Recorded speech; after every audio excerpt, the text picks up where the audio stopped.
سيدنا وحبيبنا ومولانا محمد وعلى آله وأصحابه وأزواجه وذرياته وأهل بيته أجمعين. أما بعد فأعوذ بالله من الشيطان الرجيم. بسم الله الرحمن الرحيم. إني وجهت وجهي الذي فطر السماوات والأرض حنيفا وما أنا من المشركين. صدق الله العظيم. اللہ رب العزت کے امر کا مسائل بھی ہوتے ہیں اور فضائل بھی ہوتے ہیں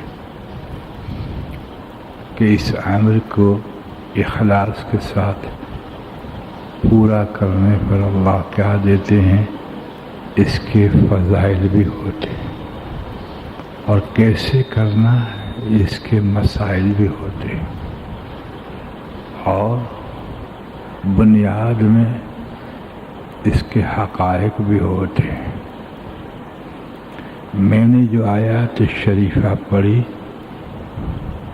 انشاءاللہ تعالی اللہ نے چاہا فضل فرمایا تو اس کے متعلق کچھ کہا جائے گا تاکہ ہم اور آپ عمل کے اس خاکے پر نہ جائیں جو رسمی ہے، جو رواجی ہے، بلکہ امر کے اس بنیاد پر جائیں کہ جو دل میں تاثر پکڑتا ہے،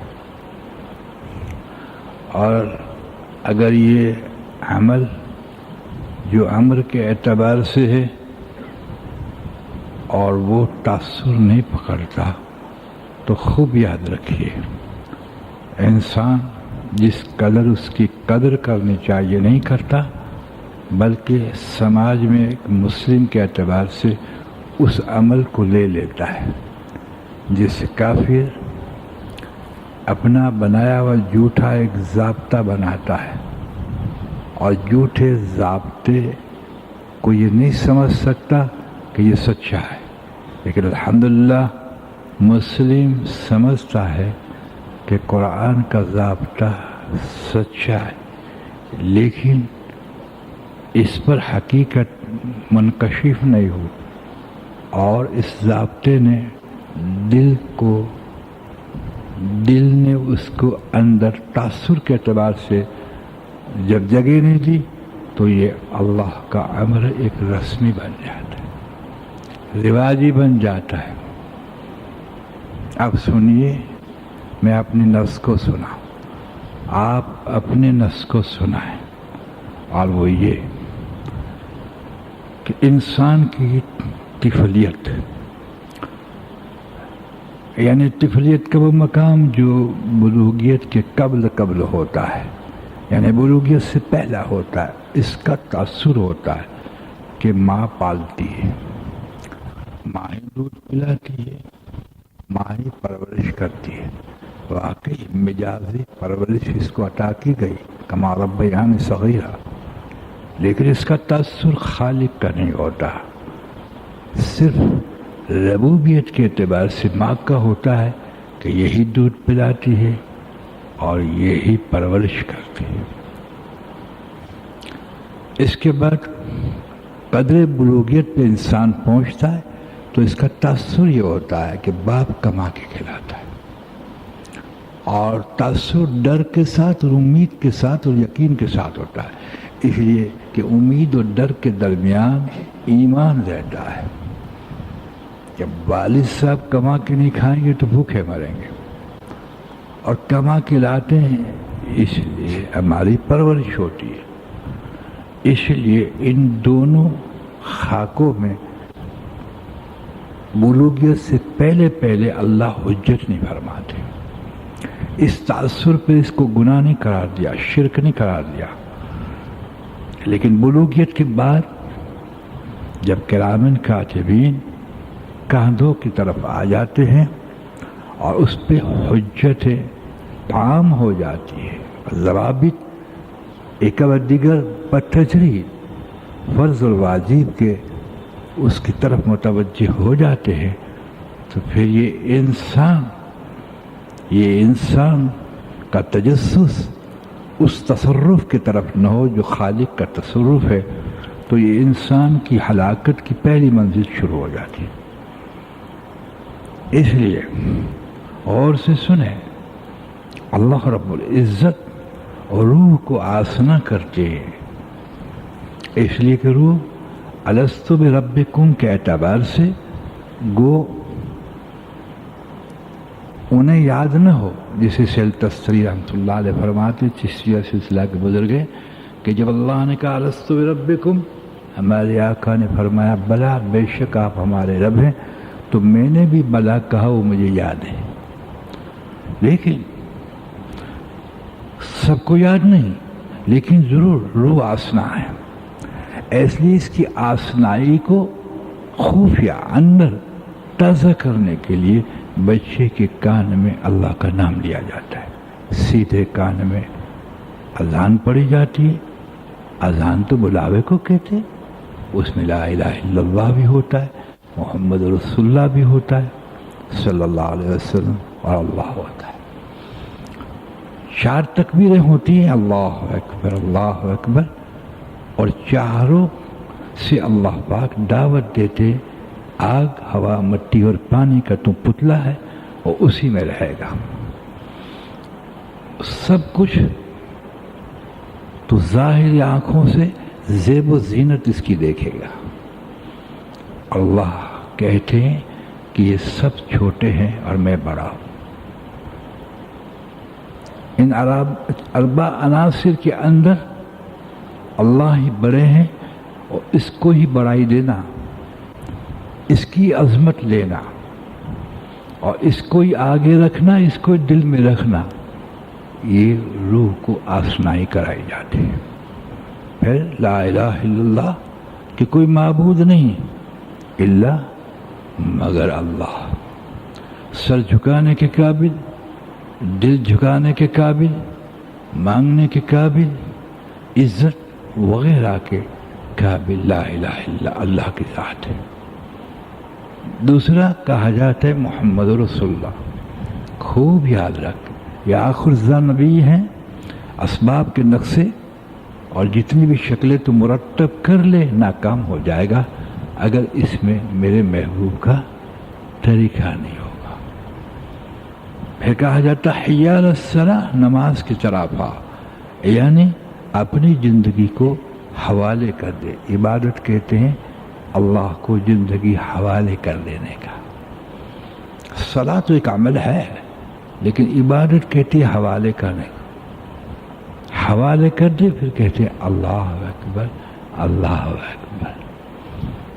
دیکھا آپ نے، یعنی دعوت اللہ ایک مسلم کے بچے کے کان میں پہنچائی جاتی ہے، تاکہ اس نے جو الستو بربکم کہا ہے دل آسنائی دیتا ہے۔ اس لیے آپ نے دیکھا ہوگا کہ جب آہستہ سے سیدھے کان میں آپ اذان دیں اور دوسرے میں اقامت پڑھیں، یہ صلاح کی طرف رغبت ہے، تو بچہ غور سے سنے گا۔ آپ دیکھنا، جسے ایسا معلوم ہے جس کی روح سن رہی ہے، اور حقیقت روح کو آسنائی بخشتے ہیں اپنی قدرت سے، اور روح کو سمجھایا جاتا ہے کہ دیکھ تو دنیا کے اندر آیا ہے، تو اس بات کو یاد رکھ لے۔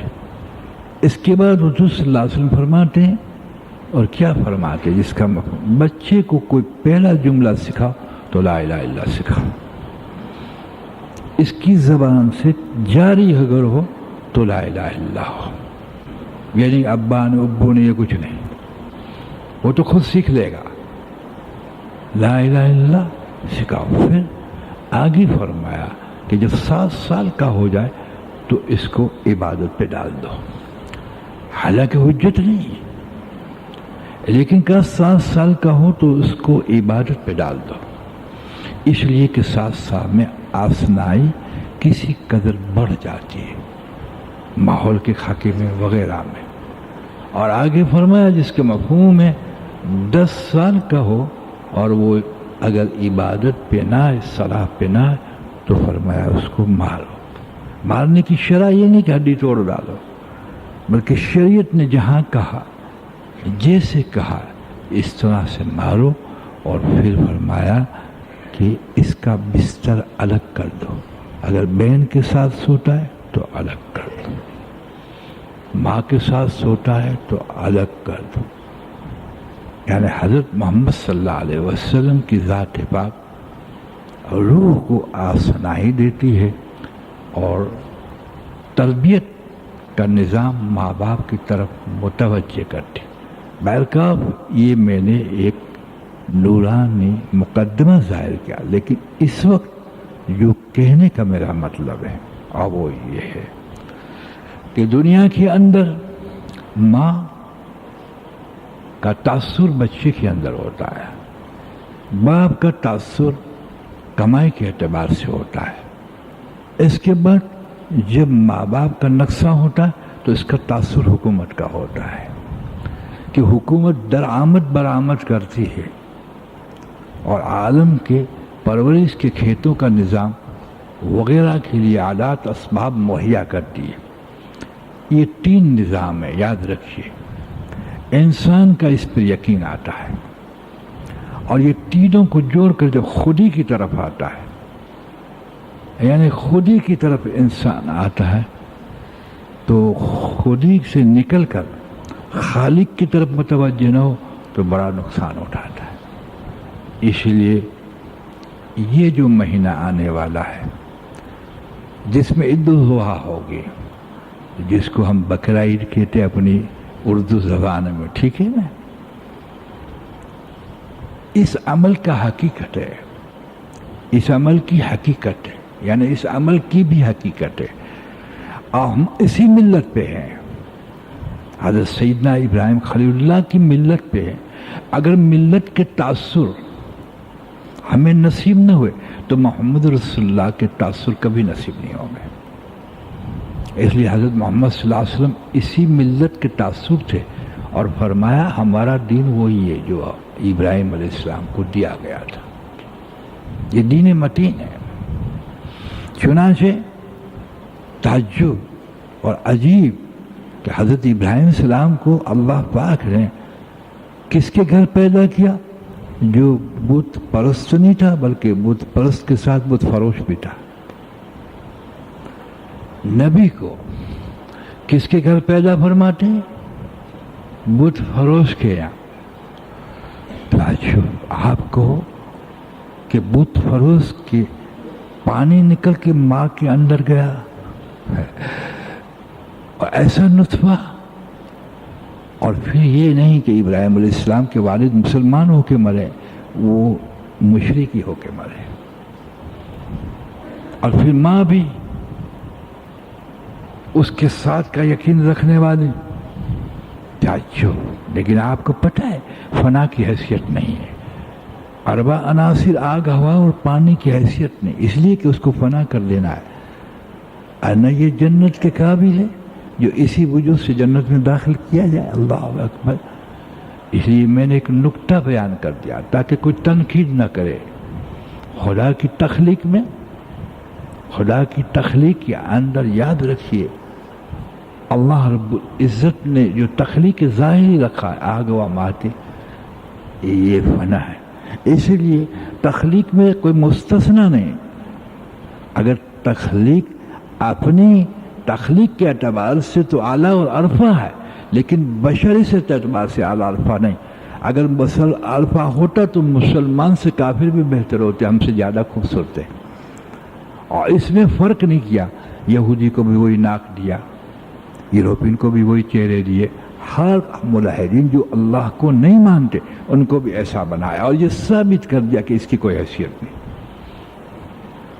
اگر حیثیت ہوتی تو مسلمان سے یہ حیثیت میں بڑھ جاتے، ہمیں کوئی خصوصی وجود دینا ہوتا، لیکن ایسا نہیں کیا۔ ایمان والے کو بھی وہی وجود دیا اور کافر کو بھی وہی وجود دیا، کہ ثابت کر دیا کہ اربع عناصر ہے، یہ سفلی ہے، یہ نیچے سے آیا ہے، اور ماں کے نیچے سے گیا اور باپ کے بھی نیچے سے گیا، اور جائے گا بھی قبر میں نیچے، اس کو سڑا کے ختم کر دیں۔ اس لیے یہاں یہ تنقید نہ ہو کہ ابراہیم علیہ السلام کو بت فرض کیا کیا سے پیدا کیا۔ چنانچہ آپ وہاں پیدا ہوئے، لیکن روح آسنا تھی خالق واحد کی. جو روح واحد آسنا ہوتی ہے، سنو یاد رکھیو، تو وہ کافر کے گھر پہ پیدا ہو تو اس کا استظہار توحید کا ہوتا ہے، جیسے بعض اولیاء اللہ کے یہاں ہوا. لیکن اولیاء اللہ کی فطرت کا اور ان کی تخلیق کا مقام انبیاؤں سے نیچے ہوتا ہے، نہیں سمجھے؟ اس لیے اس طرح سے اولیاء اللہ، کیونکہ اولیاء اللہ جب ایمان لائے تو اولیاء لے آتا ہے. اور انبیاء علیہ السلام کو جو مسلم کے گھر پہ نہ پیدا کیا، اس کی روح کو اور اس کے قلب کو ایمان سے آسنائی ہوتی ہے اور اللہ رب العزت سے آسنائی ہوتی ہے. جی ہاں، اس لیے الحمدللہ ان میں بڑا فرق ہو جاتا ہے. جیسے حضرت پیران پیر رحم اللہ جو سید الاولیاء ہیں،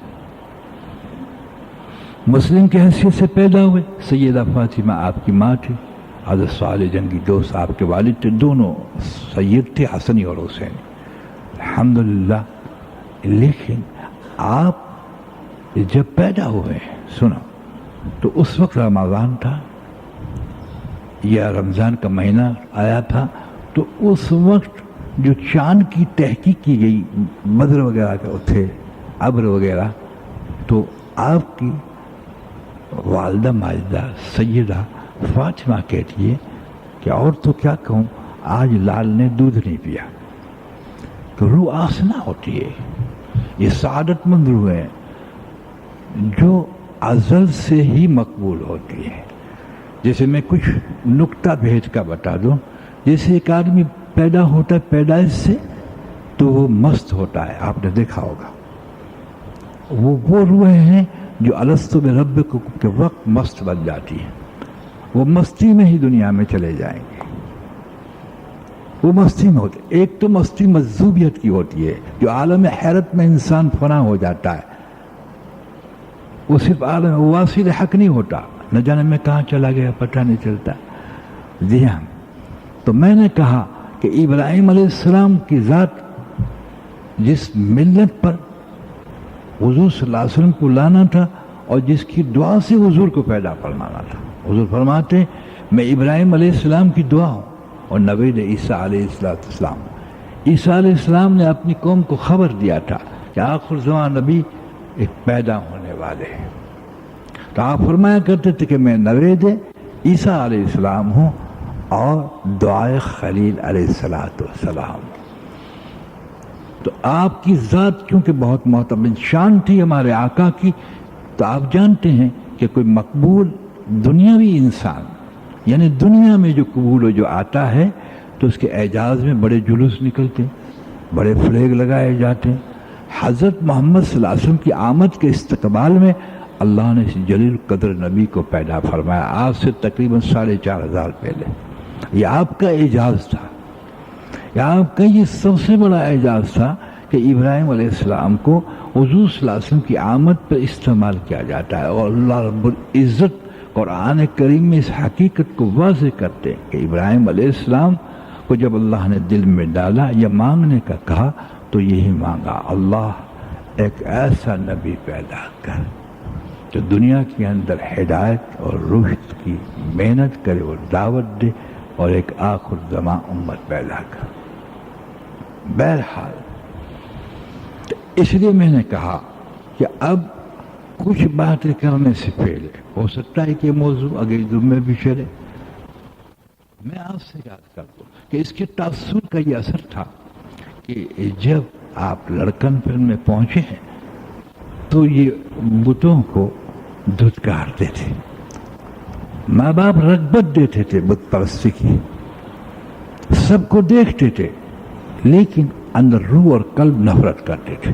یہ واضح دلیل ہے کہ یہ نبی ہونے والے تھے اور آپ کی روحیں آسنا. حالانکہ پتہ نہیں تھا کہ اللہ ہے، نہیں، آپ کو پتہ نہیں تھا اللہ ہے. کیا آپ قرآن اٹھا کے دیکھیے. اور یہ بھی اللہ کی حکمت ہے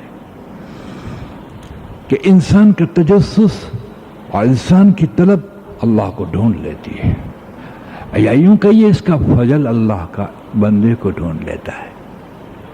جیسے بایزید بستامی رحمۃ اللہ علیہ کہ جب اللہ رب العزت نے توجہ ڈالی، آپ اپنے در مقام سے گر گئے، آپ فرماتے میں گر گیا، سب چھن گیا. فرماتے اللہ رب العزت کو بایزید کیا دیکھتا ہے؟ کہے اللہ میں تو سمجھتا میری کوششیں اور میری دگو دو یہ کام آ رہی تھی، لیکن میں دیکھتا ہوں تیری توفیق و تیرا فضل ہے. کہا مجھے اس درجے پہ پھر اٹھا لیا، اور جب اٹھا کر پھر دوسری توجہ دی کہ بایزید کیا دیکھتا ہے یہ سلطان العارفین ہے کہ اللہ میں سمجھتا ہوں میں تجھے ڈھونڈ رہا ہوں، لیکن آج پتہ چلا کہ تو مجھے ڈھونڈ رہا تھا. ذالک فضل اللہ یؤتیہ من یشاء واللہ ذو الفضل العظیم وما توفیق الا باللہ لا حول ولا قوت الا باللہ العظیم. شیطان سے اللہ نہ بچائے، نفس کی قید سے نہ بچائے اور ماحول سے نہ بچائے تو انسان آگے نہیں بڑھ سکتا. اس لیے عثمان اجویری لاہوری جس کو داتا گنج سے فرماتے ہیں اگر تو نے عمل کرتے ہوئے ضرور کرنا ہے، لیکن اپنے عمل پہ گیا تو خطرہ ہو جائے گا کہ میں کچھ کرنے والا ہوں. چنانچہ ابراہیم علیہ السلام آپ نے سنا ہوگا، لیکن انشاءاللہ تعالی میری کیا حیثیت ہے میں بات کروں، لیکن مجھے زیادہ تر شوق ہے وہ حقائق بیان کرنے کا. علم کا بھی شوق ہے، عمل کا بھی شوق ہے، فضائل کا بھی شوق. لیکن جب حقائق سامنے نہ آئے تو یاد رکھیے عمل رسمی بن جاتے جیسے آج بن گئے. ہر عمل رسمی بن گیا. اہل اللہ فرماتے نماز بھی رسمی ہو گئی، حج بھی رسمی ہو گئے. رسمی اس کو کہتے ہیں جو عمل رنگ نہ لائے، جو اللہ کا وعدہ ہے وہ اللہ دنیا میں پیدا نہ کرے، اور جس عمل پہ وعدے اللہ کے وہ یہاں نہ پورے ہو مرنے کے بعد نہیں ہوں گے. کوئی امید نہ رکھے. اگر نماز یہاں رنگ نہیں لاتی تو نماز پہ کچھ ہوا نہیں ملے گا، اس لیے کہ رنگ نہ لائے اس کی معنی یہ قبول نہیں ہے. ہر عمل یہاں رنگ لائے. حضور صلی اللہ علیہ وسلم نے اس کے وعدے بتائے کہ یہ چیزیں تم میں پیدا ہو جائے گی. اگر یہ نہ ہو تو آدمی بعد مردن اس عمل کی کوئی امید نہ رکھے، اس لیے کہ یہ قبول نہیں ہے. چنانچہ اس لیے اس وقت حقائق کی تقاریریں نہیں ہیں، معاف کرنا، فضائل کی تقاریریں بہت اچھی ہونی چاہیے. حضور نے بڑے فضائل لیکن حضور صلی اللہ علیہ وسلم پہلے حقائق کی طرف لے گئے، حقیقت کی طرف لے گئے. اس لیے کہ جس چیز کی حقیقت سے آسنا ہو جاتا ہے لامال آدمی دوڑتا ہے. یعنی انسان عمل پہ اس وقت دوڑتا ہے جب یقین میں قوت ہو. جب یقین میں قوت نہ ہو تو عمل کیسا؟ اور یقین ایک حقیقت ہے اور اس کی جگہ دل ہے. جب دل اس سے آسنا ہو جاتا ہے، تاثر پکڑتا ہے تو آدمی دوڑتا ہے. مثلا میں دین کی نسبت پر مثال نہ دوں، مثلا سانپ ہے. سانپ کا یقین 1000% ہمارے دل میں ہے کہ اس میں زہر ہے، ٹھیک ہے. اس یقین کے اعتبار سے ہم اس سے بچتے ہیں. اور علم کے اعتبار سے کیسے بچنا؟ کہ لکڑی لے لینا یا بھاگ جانا، ٹھیک ہے. تو یقین ہوتا ہے تو اس سے بچتے. غرض کے اسباب جو شر کا مقام رکھتے ہوں، اسباب میں تو شر خیر دونوں ہوتے ہیں، لیکن اگر ہمیں جس چیز کا علم ہوتا ہے کہ بچھو ہے، سانپ ہے، سمندر ہے، تو ہم یقیناً اس سے بچتے ہیں.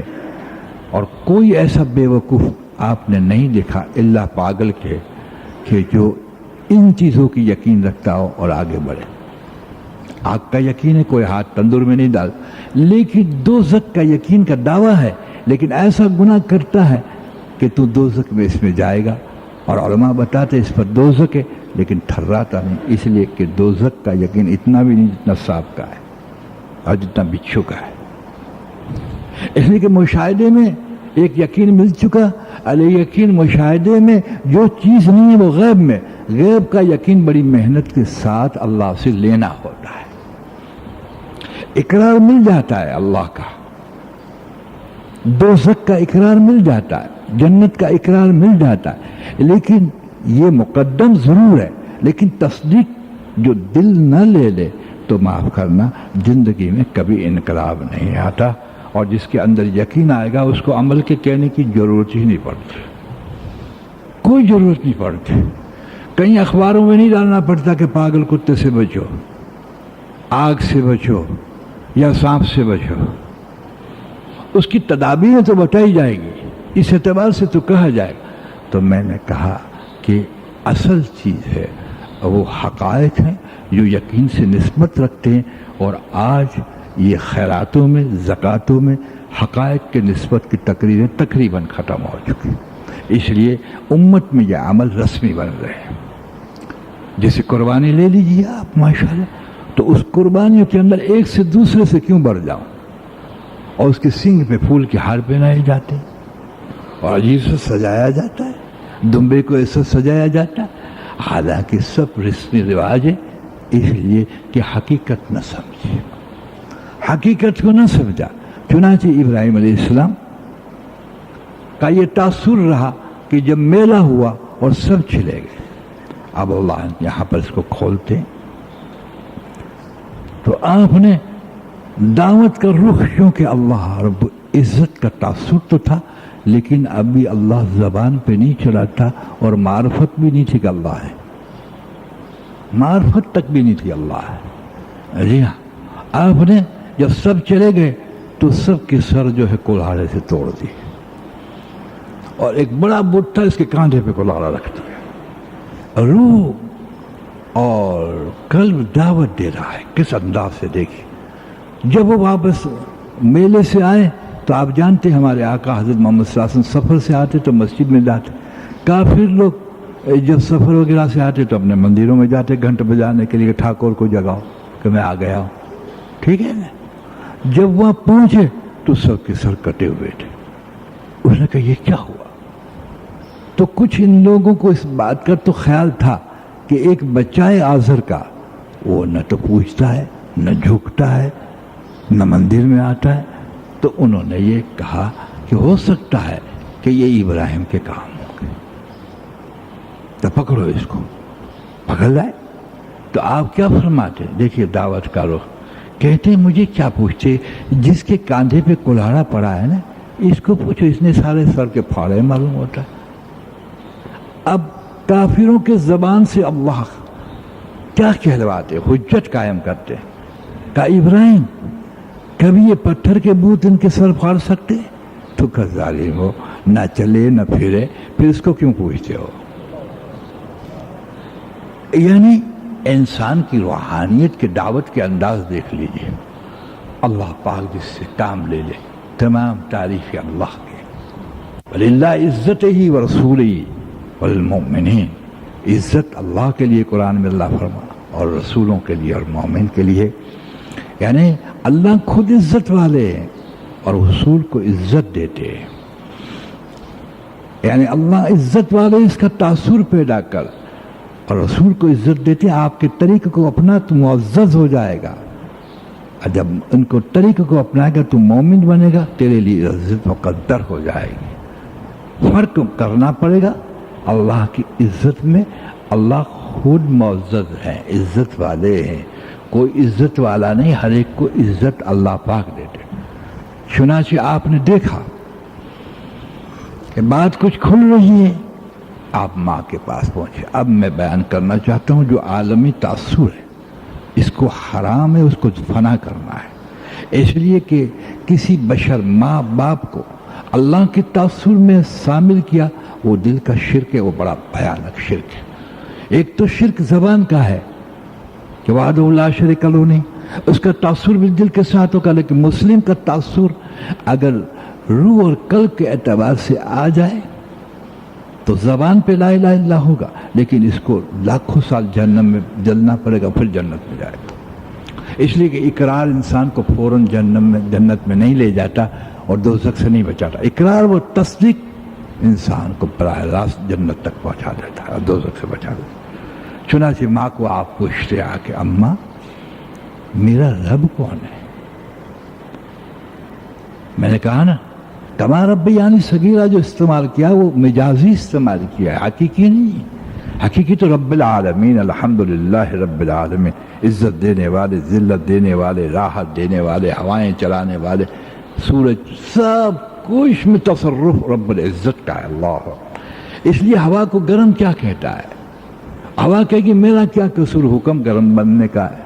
ہوا کی کیا تعریف کرتا ہے؟ یہ ٹھنڈی ہے، وہ کہ میں کیا کروں، مجھے ٹھنڈی حکم فرمایا۔ سمندر کو اٹھاتے ماتا اور دیکھے میں مکلف نہیں، کوئی شے ما سوا انسان کے مکلف نہیں ہے، اس لیے کسی چیز پہ نکتہ چینی کرنا اس نے خدا کی تخلیق اور حکومت کو سمجھائے نہیں، بلکہ براہ راست اللہ پہ یہ وار ہے کہ کیسا سمندر ہے جو ٹھاٹھے مارتا ہے کہ میں نے بنایا ہے، اس کا کوئی قصور نہیں، نہ اس کا کوئی کمال ہے۔ جیسے سورج کہتا کہ بہت تیز ہے تو ہم کو کہے گا مجھے تیز بنا گیا، تو میری تنقید نہیں کرتا، اللہ کی تخلیق کی تنقید کرتا ہے، بے ادب۔ تجھے پتہ ہے سانے کی تنقید ہے، سند کی تنقید سانے کی تنقید ہے، یہ اصول ہوتا ہے، جو چیز شے بناتا ہے نا اس کی تنقید ہے۔ چنانچہ ماں کو پوچھتے ماں میرا رب کون ہے؟ آپ نے کہا رب میرا صرف میں ہوں، دودھ تجھے پلایا اور تجھے کھلاتی ہوں، تیری پرورش بھی کرتی ہوں۔ تو فوراً آپ پوچھتے ہیں کیونکہ روح آسنا تھی کہ رب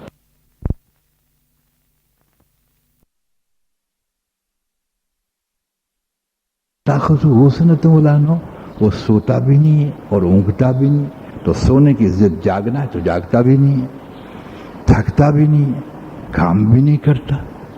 اماں جان تو سب کچھ کرتی کہ پھر اماں جان یہ بتاؤ آپ کا رب کون ہے؟ کہ تیرا باپ کما کے کھلاتا ہے، میری پرورش کرتا ہے۔ آپ نے دیکھا روح اطمینان روح نے نہ پکڑا، اب تجسس شروع ہوا کیونکہ نبوت ظاہر ہونے والی تھی، اس لیے کہ جب انسان معرفت الہیہ نصیب نہ کرے وہاں تک نبوت بھی ظہور میں نہیں آتی، اس لیے کہ نبوت کی پہلی منزل توحید ہے۔ اللہ اکبر! جتنا نبی اللہ کو پہچانتا ہے اتنا کوئی نہیں پہچانتا، اور اس کی استعداد اور صلاحیت کے اعتبار سے نبی نہ پہچانے اور دعوت دے تو دنیا کے اندر شرک پھیل جاتا ہے، اس لیے اللہ اکمل بناتا ہے اس کو توحید میں سب سے زیادہ۔ میں اس کی مطلب یہ نہیں ہے کہ اللہ رب العزت کو وہ پورا پہچان لیتے ہیں، بلکہ اس کی استعداد اور وسعت کے اعتبار سے پہچان لیتے ہیں۔ کوئی کہہ دے کہ نبی اللہ کو پورا پہچانتے تو پورا پہچاننے کی معلوم ہوتا ہے کہ حد آ گئی، اور اللہ کی حد نہیں ہے، اللہ کی حد نہیں ہے۔ کوئی کہ ہم نے پہچان لیا تو پھر اللہ کی حد آئے، اور جو حد انسان کی ہے اور صرف اللہ کی نہیں ہے، وہ لامحدود ہے، لامتناہی ہے، اللہ لامتناہی ہے۔ چنانچہ کہا اچھا اماں جی یہ بتاؤ کہ آزر میرے باپ کا رب کون ہے؟ کہ نمرود، کہ وہ درآمد کرتا جیسے ہمارے یہاں نا ماشاءاللہ۔ میں نے پہلے سے مقدمہ باندھا نا کیا کہ حکومت نے گندم روک لیے، چاول روک لیے تو ہم فکر میں پڑ جاتے ہے، درآمد سب مرچ بھی پیاز بھی کہ نہیں، او ہو دیکھا تاثر جن کے غلط ہوتے ہیں وہ پرورش کی اس نظام کی طرف چلے جاتے، اور تھوڑی دیر کے لیے بھی یہ تاثر پکڑنا یہ شرک کا اندازہ لاتا ہے۔ بلکہ واحد اللہ کی ذات پہ جینا اور مرنے کا تاثر ہوتا ہے۔ مسلم اس تاثر پہ مار کر شہادت تو نصیب کر لیتا ہے، لیکن غیر کے تاثر پہ مر کر نفاق میں نہیں مرتا۔ یہ مومن کی شان ہوتی ہے، اور یہ دل کو بنانا پڑتا ہے، اور محنت کرتا اللہ دل بناتا۔ اس نے کہا نمرود، اس لیے کہ درآمد برآمد سارا نظام اگر یہ بند کر دے تو کہاں سے کہا کہ نمرود کا اللہ کون ہے؟ تو ماں کہتی چپ کر ابراہیم، ایسی بات نہ کہ، خاموش ہو گئے۔ اس لیے کہ ماں کے آداب ان کے ماحول کے اعتبار سے جانتے تھے کہ روح اللہ سے جو آسنا ہوتی ہے وہ ادب سے بھی آسنا ہوتی ہے، وہ عظمت سے بھی آسنا ہوتی ہے، وہ خدمت سے آسنا ہوتی ہے۔ جب ہم اللہ رب العزت کی ذات پاک کا تاثر نہ رکھیں تو ہم ماں میں بھی بے ادب نکلتے ہیں، باپ میں بھی بے ادب نکلتے ہیں۔ چنانچہ آپ باہر تشریف لے آئے، دیکھیے کہ نیچے کا نظام جو ہے ماں باپ کا پرورش کا، اس میں اللہ نہ ملا۔ نیچے کے نظام میں انہوں نے نفی کی 4 عناصر سے جو مرکب پرورش کے نظام ہے وہ ماں ہے بنیاد میں، اور باپ ہے اور حکومت ہے، ٹھیک ہے۔ اس کے ضمن میں سارا یہ نظام ہے، سب نظام جو ہے پھل کا، غلوں کا، نباتات کا، جمادات کا، یہ سب کا نظام اس کے ضمن میں آتا۔ اب آسمان کی طرف نگاہ اٹھائے، جب ستارے دیکھے کہ ھذا ربی، یہ رب ہے، وہ غروب ہو گئے۔ جب غروب ہو گئے کہ لا، تو چاند جب نکلا تو کہ ھذا رب، یہ رب معلوم ہوتا۔ اب اوپر کے نظام کو یہ کہہ کر دنیا والوں کو ملت ابراہیمیہ پہ دعوت دیتے ہیں کہ ستاروں سے کچھ نہیں ہوتا، یہ مکلف نہیں ہے۔ جو اپنی مرضی سے نہ چل سکے اور نہ اپنی مرضی سے طلوع ہو نہ اپنی مرضی سے غروب ہو، وہ محتاج ہوتا ہے۔ اس لیے دیکھ لیے کافر ستاروں پہ چلے گئے۔ ہم بھی نجومی کو کہتے ہیں میرا ستارہ دیکھ، انا للہ و انا الیہ، حضور نے اس کو سے بڑی نفرت سے کہا ہے، اس کو روکا ہے۔ جب چاند آیا ماشاءاللہ دیکھ لیے تو کہا چاند، جب وہ بھی غروب ہو گیا تو ایک نظام سورج کا کہ چاند کی چاندنا، اور جو تقویت خیطوں کو دیتی ہیں وغیرہ وغیرہ، اور سورج کہ اوہو جراثیم کو مارتا ہے۔ جب سخت سورج ہو تو ماشاءاللہ چچک کے جراثیم مر جاتے ہیں، کپڑے خشک ہو جاتے ہیں، اور آم کے اندر جو ہے مٹھاس آ آتی۔ ٹھیک ہے وہ ذرائع، لیکن بنیاد نہیں ملی۔ جب آدمی سورج نہ نکلے تو آم والا مایوس ہو جاتا ہے، مٹھاس کہاں سے آئے؟ اور یہ مایوسی کفر ہے۔ مایوسی کی شرح کیا ہے؟ اللہ اکبر، مایوسی کی شرح کیا ہے؟ صرف ایک اللہ بخش دیں گے یہ مایوسی ہے، بلکہ تو ہر حال میں اپنے حیات کے دوران اللہ کی توحید میں امید والا ہو کہ وہ حی قیوم، وہ زندہ ہے، وہ زندہ ہے اور ہمیشہ زندہ رہے۔ جب وہ زندہ ہے تو پھر ہمیں کیا فکر ہے؟ کیونکہ پرورش کا نظام میرے ہاتھ میں نہیں، اس کے ہاتھ میں ہے۔ موت اس کے ہاتھ میں، حیات اس کے ہاتھ میں، جوانی اس کے ہاتھ میں، بڑھاپا اس کے ہاتھ میں، سب اس کے ہاتھ میں، وہ تو زندہ ہے۔ اور جس کے ہاتھ میں نہیں، وہ اگر ادھر کا ادھر ہو جائے تو یوں ہاتھ رکھ کے رونے لگتے ہیں۔ یہ مومن کی شان ہے۔ اللہ نے اس کو مسلم تو کہا ہے، لا الہ کے اعتبار سے مومن نے کہا۔ اس لیے اپنی ذات کو مومن کرنا ممانعت ہے۔ مسلمان تو کیسے؟ مومن وہ کہوے جو قدرت کی نشانی کو دیکھتا ہو۔ جیسے بیچ میں آپ سے بات کروں، جب موسیٰ علیہ نبی علیہ السلام نے طور پہ جب بات کی تو موسیٰ علیہ السلام کو اذهب الی فرعون، وادی مقدسہ کی طرف بلایا گیا، طور سینا کی طرف، اور وہاں نبوت دی گئی۔ تو اس پر تو آپ نے نبوت کا دعویٰ کیا، لیکن کوئی ایسا وقت آیا جس سے کہ طور سینا پر بات کر رہے تھے تو آپ نے یہ مؤدبانہ مطالبہ کیا کہ اللہ میں تیرے دیدار کا طلبگار ہوں۔ لن ترانی، کیسے ہو سکتا ہے؟ میں آپ سے پوچھوں، ظاہری آنکھ سے ظاہر کو دیکھا جاتا ہے، اللہ کو ظاہر آنکھ سے دیکھ لے وہ اللہ ہی نہیں پھر سکتا۔ کوئی نبی ظاہری آنکھ سے اللہ کو نہیں دیکھ سکتا، بالکل۔ کہا موسیٰ نے انتا، یہ ناممکن ہے۔ جی ہاں، اللہ رب العزت نے، پروردگار عالم نے ایک جلوہ ڈالا، بے ہوش ہو گئے۔ جب افاقہ ہوا تو کیا بولتے؟ انا اول المومنین، میں پہلا مومن ہوں۔ ارے نبی تھے، نبی تو مومن ہوتا ہے، کہ نبی تو اس کے کہنے پہ کہلایا، مشاہدہ نہیں تھا اب تک۔ اب مشاہدہ مجھے جلوے کا ہوا، اللہ کو نہ دیکھا، جلوے کو دیکھا۔ جب مجھے مشاہدہ ہوا تو مشاہدہ اجازت دیتا کہ اپنے آپ کو مومن کو، جب نبی نے اپنے آپ کو مومن کہا، اس لیے حقیقتاً یہ کہ ہم اپنے آپ کو مومن اس وقت کہیں گے جب کہ قدرت کا مشاہدہ کریں گے، اور جو کچھ نظر آتا ہے قدرت سے پیدا شدہ ہے، کوئی قدرت نہیں،